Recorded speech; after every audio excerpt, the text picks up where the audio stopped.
Nina bendlovena amandla nazi indaba ze1 KZN TV nifundele uphilano kaCebekhulu sanibonani. Nazi indaba okuyizona ehamba phambili namuhla. Umasipala waseMvoti usunemeya entsha. Siyaqhubeka isiteleka kumasipala waseMdoni kanti kwethulwe olomgwaqo eMgungundlovu.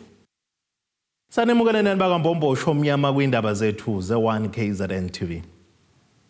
Imeya kamasipala waseMvoti entsha ceke uGabriel Malembe uthi ukubambisana kwabo namakhansela eANC bekhipha imeya uPhilani Mavundla nobe ngusomlomo umfundo masondo beqembu leABC kakusho ukuthi sebesebenza ngokubambisana kodwa lokho abakwenzile bazama ukucabangela abantu bakuleya ndaba basalele emuva ngentuthuko okudala ongabikho kozinzo kona lo masipala. uMalembe usho lokho emva kokukhethwa kwakhe njengemeya. uMalembe noNgobane bakhethwe baphinde bafungiswa namhlanje.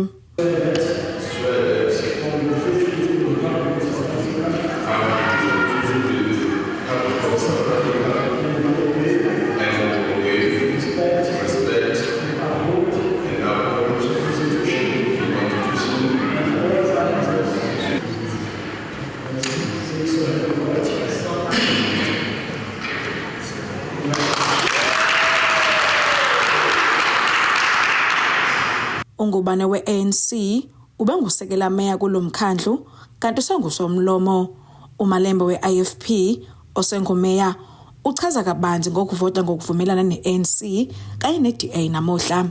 Ngizothi nje umsakazi lokhu kwakha isithombe sokuthi thina eMvoti asizange sibuka ukuthi iliphi iqembu elilidayo eliphethe abantu eMvoti kodwa sibuka ukuthi abantu baseMvoti ukuhlupheka kwabo kungakanani bephethwe leli qembu beliphethe. Sasa thina njenge-IFP njengoba ubonile nje ngifunda emotion sabhala emotion ebeke isisupportwa woza kwethu bonke kulomkhandlu besho ukuthi bonke nababekho happy njengoba usho ukuthi ubona iDA iphakamisa izandla ubona iANC iphakamisa izandla iseka lokho besikusho ngoba abantu bakhathele kwasho bona abantu bacikeke ngempela ke manje abantu. owe-ANC uqhuquzele ubambiswano kulamakhansela. Kusukela namhlanje kube uneshilethu ukubambisana nokwakha uzinzo endaweni yakithi eMvoti bese siqinisekisa ukuthatha intuthuko size ebantwini ngalawo mazwi.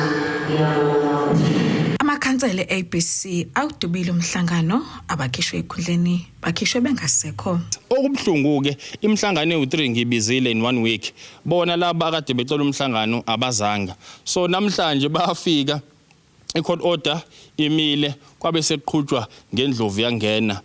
Izindlela-ke ekwenziwa ngayo-ke leyo-ke esibonile cha thina njengamanje status quo ngichazele ngoba mhlawumbe uzofika nalapho nguSpeaker waseMvoti ophelele ovikelwa i-court order siyoze udaba silikhulume ngomhla ka6 ubaba uMavundla ngokwenkantolo yaseNingizimu Afrika uyimeya eMvoti. I-IFP kulomkhandlu inezihlalo ezingu-11, i-ANC zibe ngo-9, i-ABC zibe yisithupha bese kuthi DA ibe nesodwa. Ziningi izinto ezenzakalile njengoba isikhathi saqala umhlangano kwaba khona incwadi ebivele enkantolo ebemisa umhlangano kodwa ngokuthi umhlangano ubuhlala usokhokutha ukuvezile ukuthi ayikho into wona amaphepha aphelele asayitholile ekutheni lo mhlangano ungahlali usigodwa bokho sibisi ngesemvoti.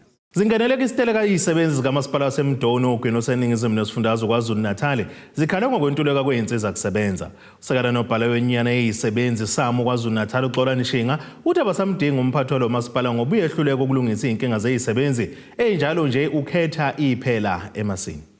Zilokhu ziqhubeke njalo izinkinga zikamasipala uMdoni njengoba izisebenzi zalomkhandlu zibeke phansi amathuluzi zikhala ngokungabi nazo izinsiza kusebenza. Kanti usekela nobhala weSamu esifundazweni uthi akusebenzeki njengoba bengenazi izinsiza kusebenza sebeholela ukuzohlala nje kamasipala. Ukhala nangokuthi iziphathimandla aziyihambi imihlangano. Uthi umphathi walo masipala uyehluleka ukulungisa izinkinga ezibhekene nezisebenzi ngakho abasamdingi kulomkhandlu. Inkinga esinayo njengoba ngiphethe la sinenkinga yento zokusebenza esingenazo esinganekiwe uMunicipal Manager. uMasipala walana eKhansela abasinike into zokusebenza sinalutho lokusebenza. Abasebenzi bazofuna into zokusebenza. Athi ofika imfundo nama tools of trade awekho. akukho phone lekhaya awuna pen lakubhala awuna laptop awuna computer awuna network awuna lutho kodwa phone akukho lutho akusetshenzwa sifika emsebenzini nje just ukufika siholela ukuthi sifikile emsebenzini sidla imali aba taxpayers ngendlela engafanele ube esethinta udaba lamaholo i-council has taken a resolution implement. We welcome that decision ukuthi abasebenzi bakhule hoping ukuthi bazo-benchmark ngaba bonke abasebenzi bese kuyanyuka from ama-officer ama-clerks o-driver o-supervisor bonke abasebenzi up to general work. Then when they've decided to benchmark benchmarkisile konje only one level of abasebenzi. So that is what into edina abasebenzi ke nento bebebalekela misihlala ku-LLF ukuthi sizoyixoxa ngoba abasebenzi bamile ukuthi no benchmark kwesonke phela. Uphinde waveza udaba lama-consultants. Umasipala uvele waba noma-consultant owafakile amilk umasipala ngendlela ongakazi uyibona. Nama-consultants ekuthiwa uBev eqedile nje kwa-outsource roads wonke wabulawa waqedwa abasebenzi baka-roads abenzi lutho. Kufakwe le consultant ekuthiwa uBev kade inikwa u-48 million qala ngo-48 million sithe sabheke lokho yanika u-25 million sithe sabheke lokho yanika u-30 million.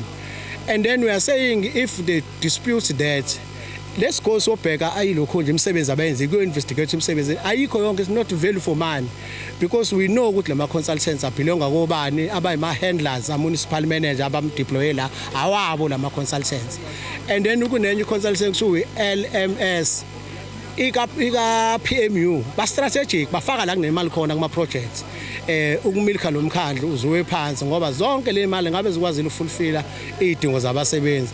Uthi njengoba umphathi walo masipala ehluleke ukulungisa lezi zinkinga akabagudlukele kufa komunye ozokwazi ukuzilungisa. Then abasebenzi have decided ukuthi because municipal manager is the head of administration she's failing ukwenza lezi zinto they now unanimous 100% resolved ukuthi municipal manager akasigudlukele kufaka umuntu ozoba capable akwazi ukuthi adile ne-administration.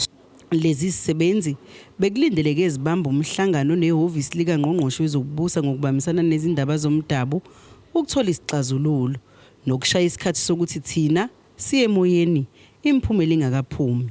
Lo mbiko beniwethulela uZamando Sicele wezindaba ze1 KZN TV ngisemzinto. Kube injabulo yodwa kumphakathi waseNtembeni eMgungundlovu wethulela uhlelo lokwakhela umgwaqo. Lo mphakathi uthi uzizwa kuthula umthwalo emahlombe njengoba usukhala isikhathi eside ubhekene nomzima. Laba bathi abantu abadala bebengakwazi ukuya emtholampilo uma ngabe kunaka imvula. Basho kanjena ngesikhathi kumnyango wezokuthuthwa kuzolonke wethulo osonkontileka abazofaka kuyitiyela emgwaqeni. Amalunga omphakathi waseNtembeni eMgungundlovu athi anethemba lokuthi ukwakhiwa komgwaqo kuzoshesha ukuze akhululeke ebunzimeni obhekene nawo. Basho kanje ngesikhathi kuzokwethula ngokusemthethweni usonkontileka ozokwakha lo mgwaqo. Siyajabula ke namhlanje uKhansela Madonde enze umzamo ukuthola umgwaqo. Ngakho eceleni komgwaqo imoto zahlehla ngasekhaya. Benginovalo ukuhlehlelwa imoto ngoba akekho ongisiza bese ngidilikele umuzi. Ngibonga kakhulu siyajabula somphakathi. Sibona kuzoba noshintsho olukhulu njengoba kuzothula umgwaqo because besisenkingeni yomgwaqo kakhulukazi Melina ogogo befisa ukuya emakliniki imoto azikwazi nokukhuphuka nje sijabule kakhulu sithokozile kakhulu kuba uKhansela Madonda na ANC siyabonga. Ngijabule kakhulu ngoba kade ngangigijima ufuna lo mgwaqo. Inkosi umsinga ayisekhona ngigijima ngilwela lo mgwaqo. Namhlanje usengibona sengizofa ngawutholi ke njalo kakhulu namhlanje ukuthola. Imeya yomasipala umsunduzi umzimkhulu Thebola uthi lo mgwaqo uzodala amathuba emisebenzi. Kunemigwaqo emibili la D1134 no D2065 esize lana ukuzothula ama-contractors namhlanje azosebenza. In total lemgwaqo it's about 8 to 10 kilometers ubude izofa kwitiyela. It's a huge difference lemgwaqo ezoyenza kumphakathi wakulezi indawo.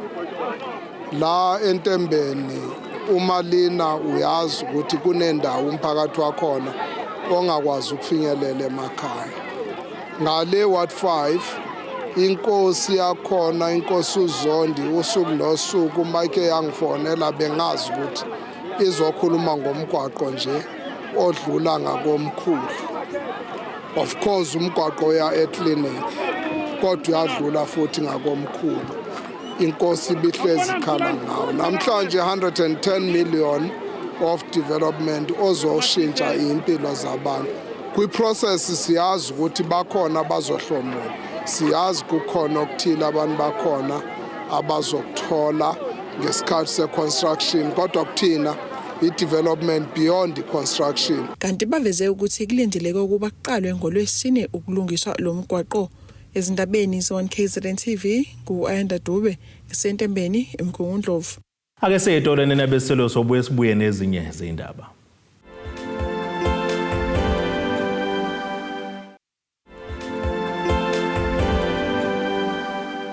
Asibonge siphinde sinamukele futhi kwindaba zethu ze-1KZN TV nazo kwizona ehamba phambili namuhla. Umasipala waseMvoti usunemeya entsha. Siyaqhubeka isiteleka kumasipala waseMdoni kanti kwethulwe olomgwaqo eMgungundlovu.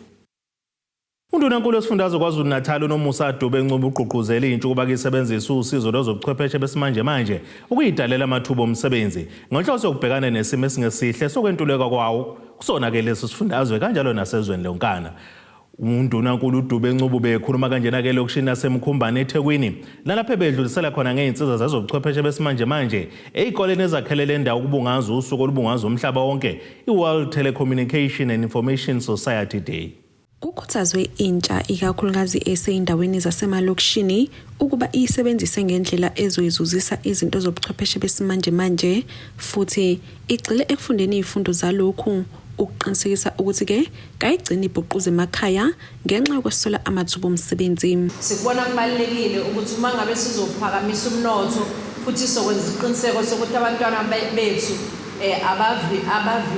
abavimbeki ukuthi bahlala la eMkhumbane noma bahlala la KwaZulu-Natal noma bahlala eThekwini kuzofanele nabo ukuthi bangene kulomkhakha we-telecommunications kwenzele ukuthi noma ngabe la kodwa ukwazi ukuxhumana noma umuphi umuntu emhlabeni wonke jikelele ngoba uma ukwazi ukusebenzisa i-technology uyakwazi ukuthi usebenzise ikhono lakho noma ngabe abantu baphesheya uyakwazi ukudlala nabo ama-games nidlala i-game nabo nidlale la kwi-internet nidlale la kwi-computer udlale uwine imali eyinkulu ama-million uyakwazi ukuthi udayise izinto zakho la on internet uzidayisela abantu baphesheya kodwa ube uhlele la eMkhumbane uyakwazi ukuthi ikhono lakho onalo ulidayise la kwi-internet kodwa ube uhleli la eMkhumbane akudingi ukuthi uzugibele ngeimali ezinkulu uye phesheya. So kubaluleke kakhulu ukuthi siyazi izinto ze-technology nathi singene kulomkhakha we-technology ngoba sesibonile ukuthi imisebenzi eminingi njengoba umhlaba wonke ububungaza usuku lwezobuchwepheshe kanye nolwazi oluphathelene nazo. uDube Ncube unikele ngeinsiza ezosiza abafundi bezikole ezakhela indawo yaseMkhumbane elokishini iChesterville eThekwini bakwazi ukufunda kabanzi ngokwakhiwa kwamakhompyutha nokunyeke kwezobuchwepheshe nokusebenza kwakho. Kuzokube manje uthola ukuthi abantu abaningi abasema-university uzwa kuthiwa abantu basema-university baphasile banama-degree kodwa bahlele emakhaya. It's because laba bantwana bethu bafundela ama-degrees angafunakali izimakethe. Izimakethe zifuna ama-degrees ahlukile, zifuna ama-degrees we-technology, zifuna ama-degrees abo-telecommunications, zifuna ama-degrees abo-robotics, ama-degrees abo-data science, abo-data analysis.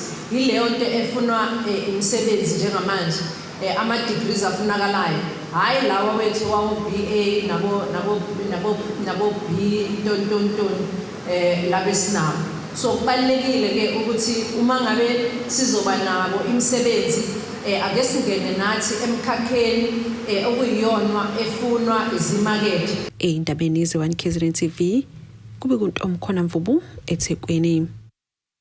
Umengameli we-IFP uVelenkosini Hlabisa ubuyise ithemba kwintsha yaseMandeni ngenkathi ehambele khona. uHlabisa uthi konke kulele ezandleni zentsha ekutheni izikhiphe kulolu utake kulo njengoba into lamathuba omsebenzi. Ekhuluma uNgotsha nezinkumbi zabalandeli baleli qembu eMandeni uthi uma bengatholi ithuba lokubusa kwesifundazwe KwaZulu-Natal konke kuzoshintsha. Ibiphume ngobuningi bayo intsha yeqembu le-IFP eMandeni ngenkathi kunombuthano waleli qembu obuhanjelwe umengameli uVelenkosini Hlabisa. Ethula inkulumo yakhe uHlabisa uveza ukuthi intsha yakuleli eningi ihlele emakhaya ngenxa yokuntula amathuba omsebenzi. Kanti ubese enxusa intsha ube isukuma ibhukula iphume ngobuningi bayo ukuyovota uma ifuna ushintsho. Umhlaka 29 May uma bekusukuma wonke umuntu oyintsha nawo wonke umuntu wesifazane bethi sithatha umbhikisho siyobhikisha kuma-voting station nevoti lethu. Kulesi sandla siphethe u-red card. Sizofike sithi owehlulekile out. Ngomhlaka 29 kumele sithi usuku la i-IFP nabo bonke abantu baseNingizimu Afrika KwaZulu-Natal kumele bavuke baphikelele ezikhungweni zokhetho beyoshalela amasela bawakhiphe ngaphandle kwezindlu kahulumeni. uHlabisa uthi intsha ifunde yagogoda kodwa ihlele emakhaya neziqu ngenxa yokubuswa ngendlela ongeyiyo kwalelizwe. Imfundo isona sikhali senkululeko. Kodwa ukuze imfundo yakho ikusebenzele you need to have a right government in place. Ukuze imfundo yakho ikusebenzele you need a right government in place. Wrong. If you have a wrong government, you may be a graduate from a university, education yakho ayisebenzeli. Why? You have a wrong government. Kanjalo nokuntuleka kwamathuba omsebenzi entsheni emva kweminyaka engama-30 lakuleli lazo zinkululeko ezinye zezinto eziqhakanjiswe umengameli uHlabisa. Emveni kweminyaka engama-30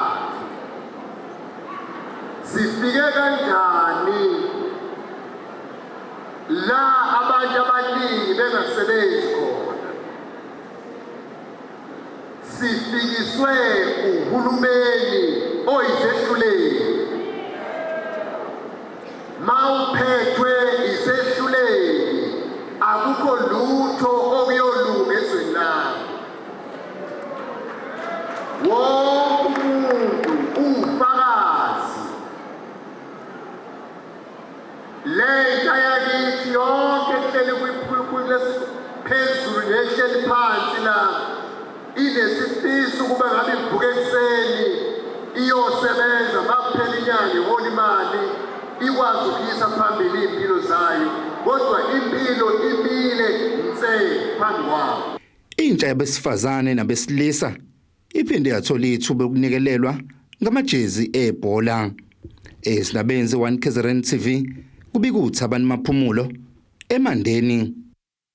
Amaphoyisa asesifundeni iKingcetshwa inyakatho KwaZulu-Natal aphuma umkhankaso wokuthungatha umsolwa ecaleni lokubulala wesilisa neminyaka engama-46 46 yobudala endaweni yaseDokodweni ngaseShowe ngeSonto. Lona wesilisa utholwe ngumfowabo nomakhelwane edindilizile namanxeba emzimbeni nasekhanda. Lesi sigameko senzeke ngeSonto ntambama eDokodweni kuWard 1 kumasipala waseMandeni lapho khona kuhlinzana ngembazo kwezilamani zakwamdlalose. Omdala eqapha omncane amelamayo ngembazo ekhanda wazwashona elekelelo umngane wakhe kudebuduze nekhaya labo. uBlessing Neli Mdlalose nomnyaka u46 ubudala ubulawa ngesihluku umfowabo emsolo ngokweba kulandela ngesigameko sokuqhakezwa endlini yakhe. uPhilani Mdlalose ongumfowabo laba okhona ekhaya uthi ke uyoxoxela amagwava ecobana ngakubona uchaza ngesimo esenzeka. Ngathi uma ngithi ngiyaphuma endlini ngiyabhuka ukuthi kwenzakalani kumfowethu, ngafica umfowethu kuyena ophethe ucelemba nomunye umfana omakhelwane begawula umfowethu lo omufi. ngokubuka ukuthi uma ngedlula ngakubona sekuyinkinga vele angazi ukuthi kusuka kumfowethu bazobani ngiphume ngemva kwendlu ngihambe kuyofuna usizo komunye umuzi omakhelwane. Umdlalozi uthi bafuna kubulungiswa kuboshwe kumenzi obubi uthi ke bekuvele uvela ukuthi ke ubemsola ke umufi umfowabo ngokweba ngoba bezikhona ke izivombe lapho ebemsabisa ke emsongela khona kodwa bengazi ukuthi kungaholela ekutheni kambulale. Angazi ukuthi yini engaholela ukuthi umuntu angaze abulale umfowabo angisazi isizathu kodwa isizathu engasisola noma ngingazi kahle umfowethu kade esho kunabantu abaningi ngisho umakhelwane abathethe uzombulala umfowethu izinto ezirong ezenzela kuye unokusola ukuthi zenziwe umfowethu ngisho engazenzanga ngisho ngabe isemzini wakhe emaqhekeziwe kade engekho uyesole umfowethu mama phoyisa engatholi lutho akasafuni ukureport ukuthi umfowethu ngoba amaphoyisa afika athola ukuthi akuyena lo athi wenzele yona. Lezi sigameko sigxekwe ke ubuholi bomphakathi. Esifisayo ke emphakathini wakithi ubulwano obungaka obenzakalayo ake benciphise ngisho noma ngeze kuthiwa umuntu wenzeni siyafisa ukuthi kuhlalwe phansi kukhulunywe kulungiswe umonakalo osukukhona. Nalesi sigameko esihlangene ngaso la sakwamdlalose CPF sigxeka kakhulu lesi simo asihambisani inhlobo bonaso siyafisa futhi ukuthi umphakathi wakithi ungajwayeli noma ungavamisi ukuzithathela umthetho ngezandla. Lo ukhulumela amaphoyisa esifundeni King Cetshwa uCaptain Usanda Shangase usiqinisekisile lesi sigameko ukuthi kuboshwe kumsolo yedwa kade amaphoyisa aphuma emkhankaso wokuthungatha omunye walaba wabasolwa ogcwele kamathafa. Amaphoyisa abesekwazi ukuthi abophe umsolo wokuqala nakhona ukuze amaphoyisa akwazi ukumbopha umsolo wokuqala is through ukusebenzisana kumphathwa lapha nedokodweni noma waseGingindlovu nje yonke namaphoyisa buhle ubudlelwane obukhona between amaphoyisa nomphakathi lapha neGingindlovu ngoba wona umphakathi okwazile ukusiza amaphoyisa ukuthi ukwazi ukubopheka umsolo lo wokuqala. So siyakhuthaza nje kakhulu impela indaba yokuthi imphakathi ikwazi ukusebenzisana namaphoyisa njengoba ukwazi ukuthi sino CPF okuyi Community Policing Forum no youth desk inhlaka lezi sinazo emaphoyiseni kanye nabantu nje bomphakathi bayakwazi ngempela ukuthi besisize sikwazi ukuthi silusane nobugebengu. Ezindabeni ze1KZN TV kubi uNkosenhle Mthembu edokodweni. Ake sidishelele itori nenebesilo sobuye sibuye nezinye izindaba.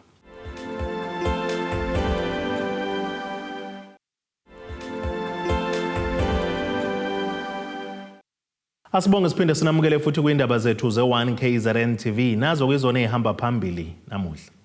Umasipala waseMvoti usunemeya entsha. Siyaqhubeka isiteleka kumasipala waseMdoni kanti kwethulwe olomgwaqo eMgungundlovu. Ake sibheke engosini yezomnotho.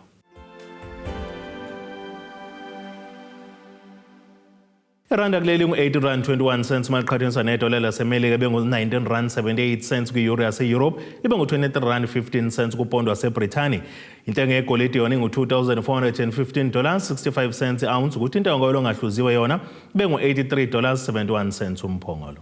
Ake sibheke engosini yezemidlalo.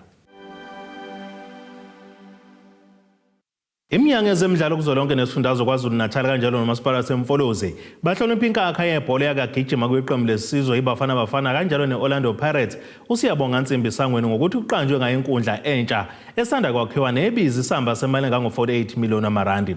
Le nkundla ebizwa ke ngeSiyabonga Sangweni Sport Complex ivulwe ke ngedili lemidlalo ngempela sonto eDondota. Uzokalisa ukuzithoba nokubonga kwizinhlaka ezibe ingxenye kwakhiwa kwinkundla eqanjwe ngegama lakhe uSiyabonga Sangweni owake wagijima kuGolden Arrows kanjalo nakuOrlando Pirates. Le nkundla eqanjwe ngaye ivule ngokusemthethweni ungqongqosho wezemidlalo esifundazweni KwaZulu-Natal ehambisana nemeya uMasipala uMfolozi. uNkulunkulu omdali wakho wonke owayazi wayelobile ukuthi ngalolu suku kuyokwenzakalana. Ngibona ngebonke abantu abangikhulisayo ngoba abazali akusho ukuthi ilo okuzalayo. Umzali wonke umuntu osuke kube ne-input wafaka something kuwena ezokuphilisa. Lokho kumina kusho okukhulu mase futhi ngibonga i-department. Ekhuluma kuleli dili lemidlalo uDokotela uNtuthuko Mahlaba uncome kakhulu ukusebenzisana ngokubambisana ngokwakhiwa kwalenkundla wanxusa umphakathi uba uyisebenzise ngendlela. Kanjalo nemeya uMasipala uMfolozi uXolani Bhengu uphawule ngokufanayo njobe enxusa umphakathi uba uyiphathe kahle lenkundla. Sibonga nje ukubambisana sasebenza saye safika la. Sesiletheke lengqalazinda ngokubambisana sonke. Nami ngifisa ukuthi sengizohlala phansi. Lengqalazinda esizoyibiza ngokuthi isiyabonga Sangweni Sport Complex. Ingeyomphakathi siyacela umphakathi asivikele singafiki emva kwamaviki ambalwa lengqalasizinda isifile ingasenzi lutho. Isicelo sami ke sinye. Namhlanje sizodlulisa lenkundla sizoyidlulisela kunina mphakathi. Uma sizoyidlulisela kunina mphakathi kusho ukuthi lenkundla akusiyone kahulumeni. Lenkundla akusiyone kaMasipala. Lenkundla akusiyone kaSiyabonga Sangweni. Ingeyenu umphakathi. Ngenzela ukuthi ingwane bangathi mangabe kukhona la abaphambane khona noBhengu bese bethi asimlaye siyotshontsha amagetha lenkundla ngoba boba bengalayi mina boba betshontsha into yawo umphakathi. Bekunemidlalo ehlanganisa isikakha zakulesifundazwe KwaZulu-Natal ezasigijima ebholweni elikhokhelwayo kanjalo izikakha ezisuke eqenjini leOrlando Pirates nakwiKaizer Chiefs esikhomisile enkundleni ukuthi izazi ibamba kanjani. Kanjalo nazi izikakha lezi ezazi ibamba ngesikhathi zazo zibongele kakhulu Sangweni ngokuhlonishwa kwakhe ngenkundla. Usho kakhulu ngoba lento ezokwenziwa namhlanje ukuphakamisa uSiyabonga Sangweni ukuthi istadium sizovulwa ngegama lakhe kuyinto enhle kakhulu nokukhuthaza nanomphakathi ukuthi lento ayenzayo akazenzelanga ngoba kuyena wenzele icommunity yonke ukuthi izokwazi ukuzo-enjoya ibungaze nendawo abazoyithola nokuthi sebeneground elihle manje sebezokwazi ukwenzela imidlalo kuyona. Into engajwayelekile ebholeni ukuthi mawusuyekile ukudlala wenzelwe into enkulu kangaka. Sibonile masterpieces ePitoli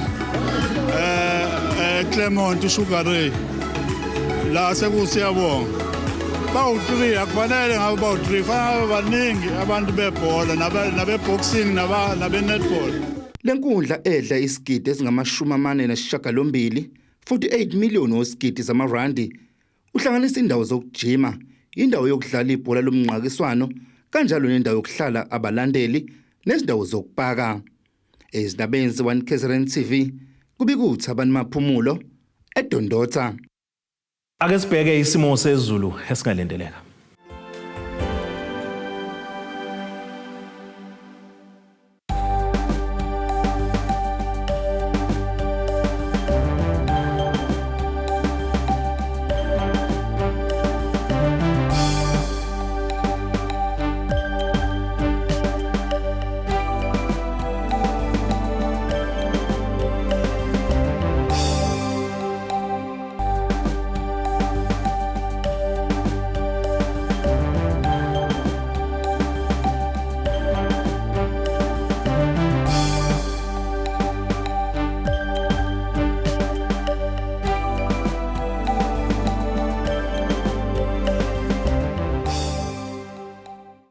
Yena nabaqambula nkomo zilahlekele zodliwa umdlebe kaSoshangane siyagoqa la bese iphaka namuhla.